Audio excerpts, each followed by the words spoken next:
Hello, today I'm going to try and rework Transformers Prime into actually fitting into the timeline began with the video game Transformers War for Cybertron to the best of my ability.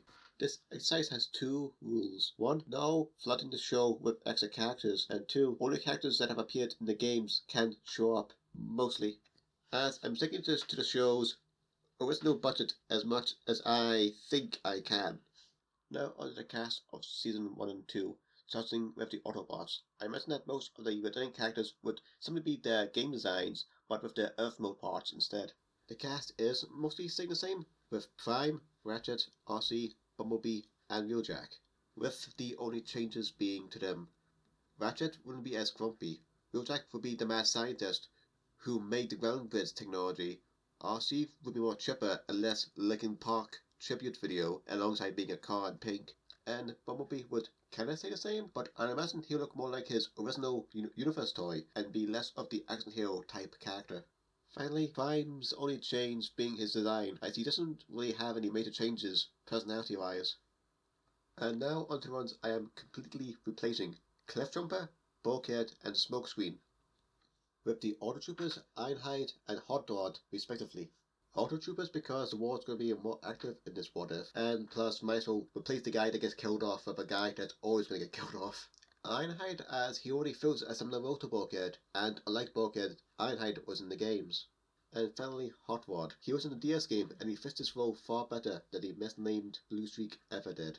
Now onto the Decepticons. Same deal as the Autobots, with characters like Megatron keeping their Cybertronian old modes. There are 4 Decepticons that will remain the same: Megatron, Starscream, Soundwave, plus Laserbeak, and Hardshell.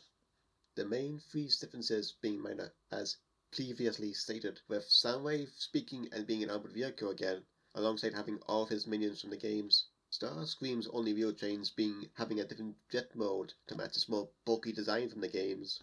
And Megatron would have the most drastic change, due to him being a hover tank, alongside a more aggressive personality from War for Cybertron 4 Cybertron, as in those games he has a far more scorched earth policy compared to Prime Megatron. Megatron would still be able to fly in robot mode, as he did have a hover ability in the games, so I'm just going to extend that for him to be able to fly. Now Hardshell, or better known as Bombshell, what I'll be referred to him as going forward. He would literally just be his Fall of Cybertron design with minor repairs from his boss fight. He never spoke at all during any of his screen time, so I'm carrying that over here, and I'm giving him the silent brute / bouncer role that Prime Soundwave had, with Bombshell getting a bigger role than the single episode appearance he originally got. With the Insecticons getting introduced, Bombshell would be there as the Swarm's leader from the beginning and would either appear alongside his Swarm in fight or by himself as an obstacle for heroes to fight and or find their way around. Finally, onto the ones that I am replacing: Makeshift, Skyquake / Jittering, Arachnid, Knockout, and Breakdown, who will be replaced with Rumble, Frenzy, Slipstream, Quake, Thundercracker, and Skywarp, respectively. Rumble Frenzy is a really easy swap, plus both Rumble and Frenzy only had 1 weapon each, alongside having the same old mode as Laserbeak, so I think there's enough room to make them both. Quake, I mostly chose him because he's half of Skyquake's name, and seemingly having a similar characterization from what little they gave him in Escalation. Slipstream. Obviously, since Arachnid never existed in either game, her only replacement is Slipstream, as he was in 4 Cybertron, and would be rivals to both RC and Starscream. Other than the natural reasons for taking Arachnid's place, I'm also characterizing Slipstream as just the better Starscream, having the confidence and backbone Starscream lacks. Now finally onto Thundercracker and Skywarp. Other than me wanting to have the Secret Trio together, I also needed a typical meta character to replace Knockout with, as he didn't exist in the games. I was sorry did rebuild Megatron, but going off by that short interaction between those 2 Decepticon troops, it doesn't seem like he would fix literally anyone else. And in War for Cybertron, Thundercracker was the only other Decepticon besides Soundwave to be classified as a medic during that campaign. So he is the only one in my eyes that can fill in the medic role. Then I might as well add Skywarp to finish up the Secret Trio. And I'm giving Skywarp Prime Soundwave's ability to open space portals. Give Skywarp something akin to his teleporting ability that he lacked in the games. Finally, the human cast. To be honest, I won't be mentioning them much, as not to get too bogged down in details, but Jack, Agent Prowler, and co. are still here with little to no changes, outside of Jack being a car guy now instead of a bike guy. Now with all the setup out of the way, let's get into the main event. The overall story is still broadly the same, but when there's a Cybertron flashback, it's how it was told from the games. The war is far more active than it was in Prime, becoming harder to keep secret as it goes on, and Starscream rubbed his way back into the Decepticons as he took advantage of the chaos in the ending of 4 of Cybertron. Both Autobots and Decepticons are looking for crash Autobot ships to refill their ranks alongside supply caches of power weapons and armor. They also find a crashed ship from the people that used to live in the Sea of Rust. It holds cryptic knowledge of the Season 1 finale, among other things, but it needs a cipher that neither faction has access to decode any of it. Quake gets found like Skyquake, but the Autobots are able to lock him back inside his pod again. But the Decepticons are able to take Quake's pod and free him from it later, around when Dreadwing would appear in the show. When Slipstream joins in, she would find out that Starscream took over while Megatron recovers from his injuries from the opening episodes, so she decides to not join the Nemesis' crew until Megatron takes command again. RC's normal friendly demeanor would become far more serious when her and Slipstream would share the same screen time together, due to the previously mentioned backstory. Meg is still here, as I can't imagine why they couldn't still be a thing, plus they are an important side faction in Prime, so leaving them behind doesn't feel right. And jumping ahead a bit, when Starscream gets kicked out at the events of Rock Bottom in this version of events, he still works with them for a time, until he's obviously betrayed by the anti-Transformers team. The events of One Shall Fall still happen, and Megatron finds out through Unicron that his Dark Energon is actually the synthetic version of the real deal. Only major change being Earth only has a piece of Unicron that crashed into it, instead of Unicron himself. However, the rest of the multi-potter doesn't really change that much, with Prime completely nullifying the Dark Energon on Earth, saving it from Unicron's control.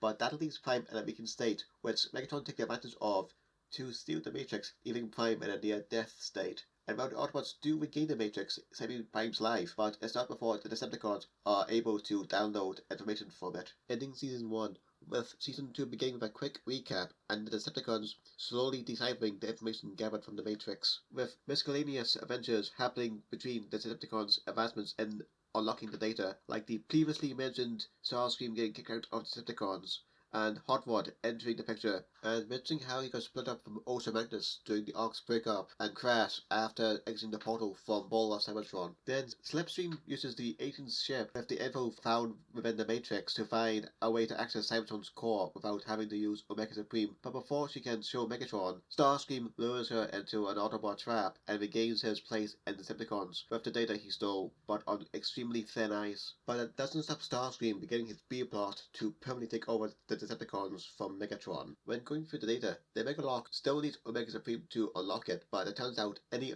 Omega Sentinel can open the Omega Gate. So Decepticons begin to gather resources to rebuild a damaged Omega Sentinel. Meanwhile, Quake teams up with Starscream to take over the Decepticons with the deal that he becomes Starscream's second in command. Speaking of Quake, all the bad things that happened to Breakdown what happened to Quake, so losing his eye because of mech, and falling into a mech trap while on a mission with Starscream, and Quake finds out how low Starscream is as the Seeker leaves him behind, leaving the trap to offline Quake. After the events of Nemesis Prime and the Cyber Silence episode, Starscream learns from Skywarp that Thundercracker and Soundwave have begun experimenting on Cyber Silas, which worries Starscream as they could find out his plot to overthrow Megatron. He tries to corrupt their experiment, but it leads Cyber Silas to going haywire.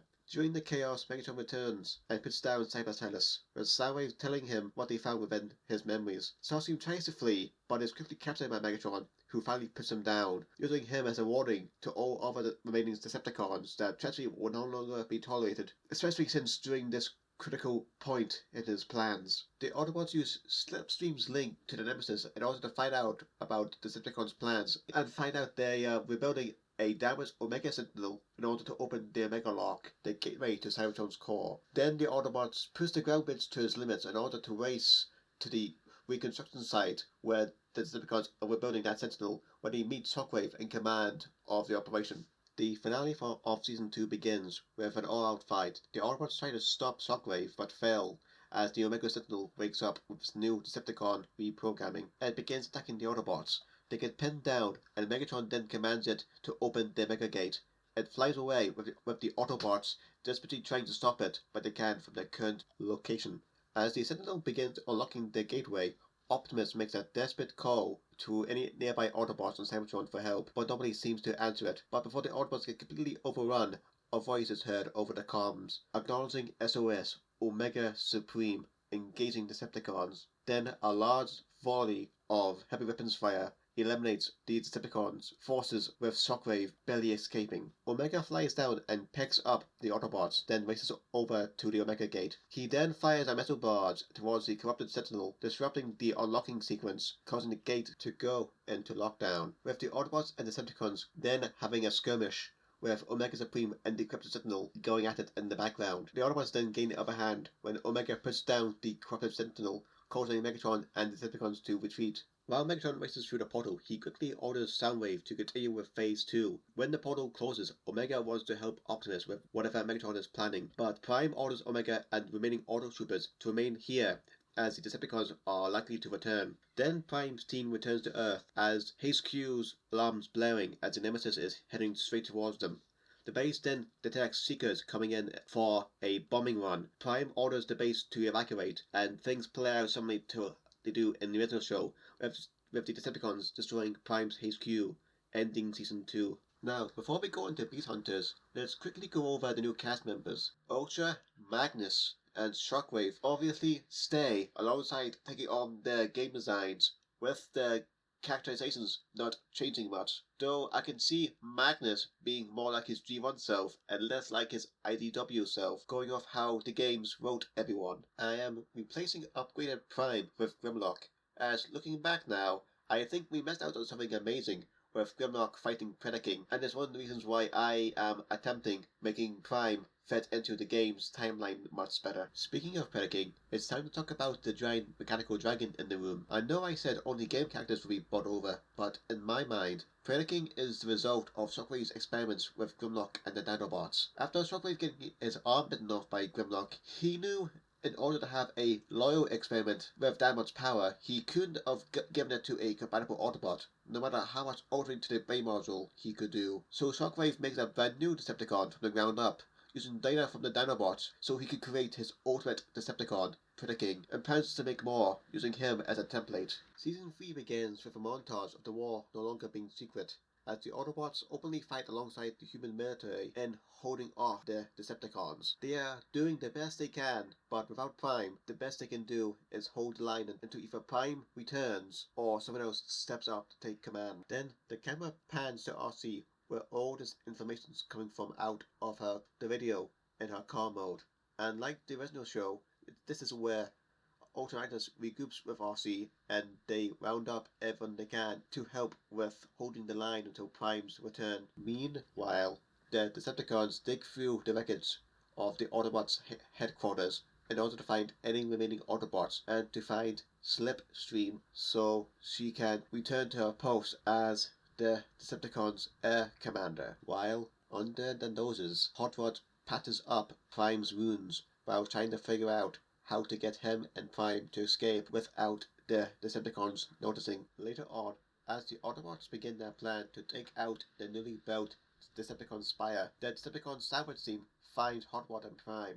Hot Rod makes his own Hell-May SOS call, which the Autobots quickly fly over to save them. Magnus's dropship gets taken out by Predaking, but a ground bridge opens up with Autobot reinforcements, with everyone escaping to the Autobots' new HQ, the Ark. The new status quo would be open warfare, with the Autobots mainly protecting humanity from the Decepticons. However, they are on the back foot as they don't have anyone that's capable to take on Predaking head on, until Terratran 1 picks up a brand new Energon signature. The military thinks this could be a brand new Predaking monster, but Prime isn't certain as the signature doesn't match his, but is too much interference to confirm who or what it belongs to. So the Autobots send in Ultra Magnus, Ironhide, and a couple of Autotroopers to investigate. After arriving, they find out that the Decepticons are already there, and it becomes clear that not even they know what that energy signature belongs to. After a quick fight clearing out the Vehicons, the Autobots see a half-burnt mechanical dinosaur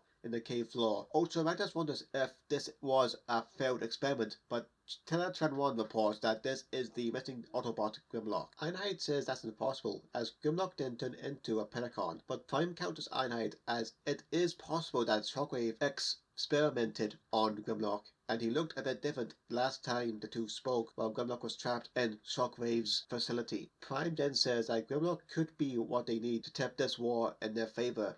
Magnus tries to interject, but Predaking's roar echoes from the cave's entrance. Ratchet is sent in to repair Grimlock as the Autobots hold off Predaking. It is a slaughter, but before Predaking deals a fatal blow to Magnus, Grimlock slaps the dragon away with his tail. As the two giants fight, but within the cramped cave, Predaking is at Grimlock's mercy. Eventually, Predaking is thrown out of the cave, where the odds are in his favor. Grimlock's range options are very limited, as Grimlock gets hounded. The others try to help, but Predaking is just too fast in the sky to hit. But Grimlock gets angrier and angrier the more damage he takes, and eventually Grimlock is able to transform back into robot mode, and using his sword cuts off one of Predaking's wings. Grimlock then just mercilessly wails on Predaking. The Decepticons send in reinforcements to rescue him, but it takes Megatron in order to hold off the enraged Xenobot in order to complete the rescue mission. The episode ends with Grimlock finally returning to the Autobots. His rage subsides and his wounds catch up to him. He gets rushed to the med bay. After a bit, he wakes up next to Optimus, which Grimlock isn't too happy with, as they don't see eye to eye a lot on things. Because, well, it's Grimlock. He takes the more aggressive approach to things to get things done, but he still mostly begrudgingly goes along with what Prime orders him to do. And the episode ends with Grimlock hoping that the rest of his team was able to escape the space bridge's explosion and are safe. While Grimlock heals from his injuries, the Autobots plan to take down the Decepticon spire. The military is still concerned about Grimlock due to what Shockwave has done to him, but Prime reassures them that Grimlock is still on their side, no matter what Shockwave has done to him. Meanwhile, Ratchet and Wheeljack are working together repairing the Dinobot. They are able to unlock Grimlock's ability to transform, and Wheeljack reconfigures Grimlock's Dino Mode Fire Breath attack to be able to focus into a laser beam. However, Grimlock's rage will still force him into Dino Mode. With all of Grimlock's repairs done, the Autobots and the military stage an assault on the spire. Optimus and Grimlock lead a frontal assault on it, while Ultra Magnus leads a team to set demolition charges on key structural points holding up the spire. The Decepticons and Predaking try to stop them, but the battle ends with the spire collapsing from the Autobots' explosions. While the Autobots and the humans celebrate their victory, Shockwave makes an extraordinary find within the depths of the wreckage. After being defeated again, Predaking learns how to transform.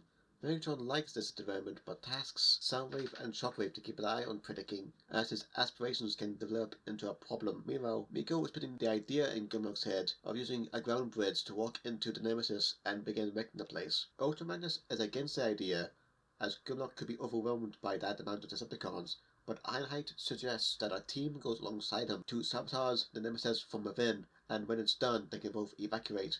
Ironhide even volunteers to lead the team himself. Prime greenlights the idea, and sometime later, the operation is a go. This episode would be that zombie virus episode that was being spread by Cybercylus, but now it's just Grimlock single-handedly tearing through these Vehicons and Insecticons, plus an Autobot team preparing to sabotage the Nemesis' power core. The plan is successful, and the Nemesis crashes onto the ground below, with the Decepticon ranks being devastated by Grimlock.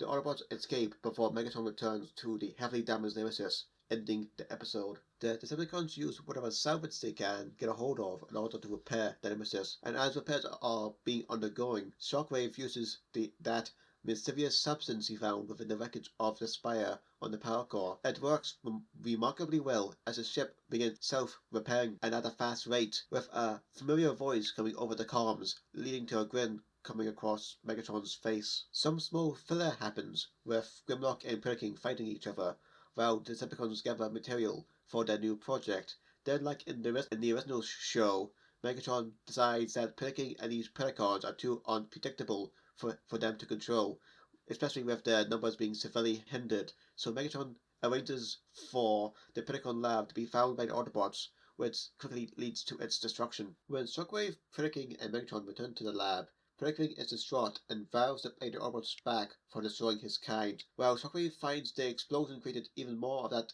mysterious material.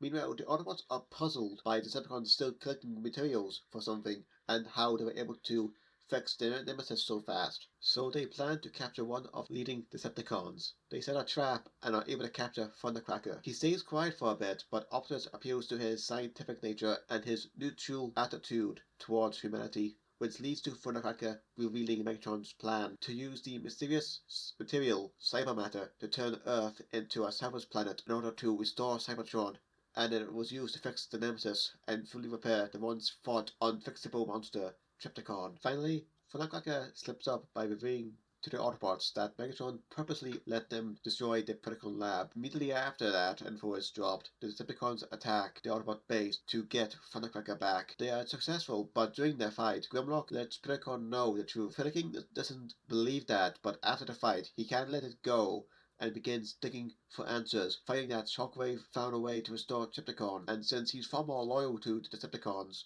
when compared to Predaking, Megatron sabotages the other Predacons and plans to lead Predaking on if he stays loyal, or just kill him to remove him as a threat. Enraged, Predaking goes on a rampage. Bombshell is able to hold his own against the dragon, but Bombshell and all the remaining Insecticons get wiped out by Predaking. Shockwave, Soundwave, and Slipstream try to restrain the beast to no avail. Then Megatron sends Predaking flying with a whack of his mace. Megatron gives Predaking the ultimatum to either serve him, and maybe he'll give the Predacon project a second chance, or die like the animal he is. Predaking scoffs and rushes Megatron, saying he didn't even give them a chance in the first, but gets cut off by Megatron overpowering him with Dark Energon, and with a blast of his fusion cannon, mortally wounds Predaking. The beast flies through a space bridge portal opened by Skywarp to a place far away.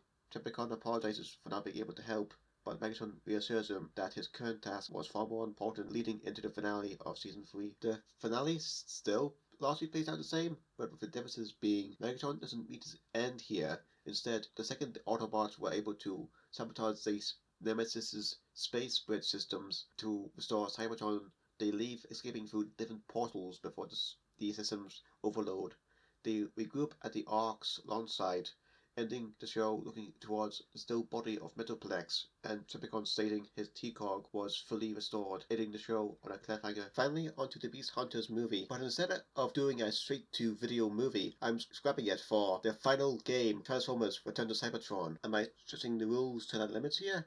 Probably, but let's end this what if with a bang. This would take place moments after the finale. The Ark is frantically heading back to Cybertron, where Wheeljack quickly making defending touches to his reverse-engineered space bridge. Meanwhile, Prime's team is quickly reactivating all of the remaining base defenses, regrouping with the Dinobots, even able to repair some of the Autobots they had to leave behind. They hold the line until the Ark's return, and we have a fight years in the making. Trypticon vs Omega Supreme, and then Trypticon vs Metroplex. While the Titans fight their dramatic battle on the surface, meanwhile Prime and Megatron have their own within the depths of Cybertron. The Autobots defending the core, while the Decepticons try to regain control of it. Prime and Megatron race to the core, exchanging blows, but Prime's team gets there first, and he returns the Matrix to the core, beginning Cybertron's reactivation. Then Prime holds off Megatron in a similar manner as the final fight for Cybertron. Megatron will get the upper hand by using his Dark Energon powers, but Prime will be able to be saved by Cybertron's core reaching maximum power, heavily nerfing Megatron's powers, and Primus would speak through the core, smiting Megatron, ending him as a threat once and for all. Back topside, Metroplex would win his fight against Trypticon, and the Autobots would finally win the war. But Shockwave and a small group of Decepticons managed to get away, leaving the door open for the Decepticons to return. And that's it. That's how I would rework Transformers Prime into actually fitting into the aligned continuity. So what do you think? Do you think there was anything else that could have been added or changed? And in any event, thank you for watching the video.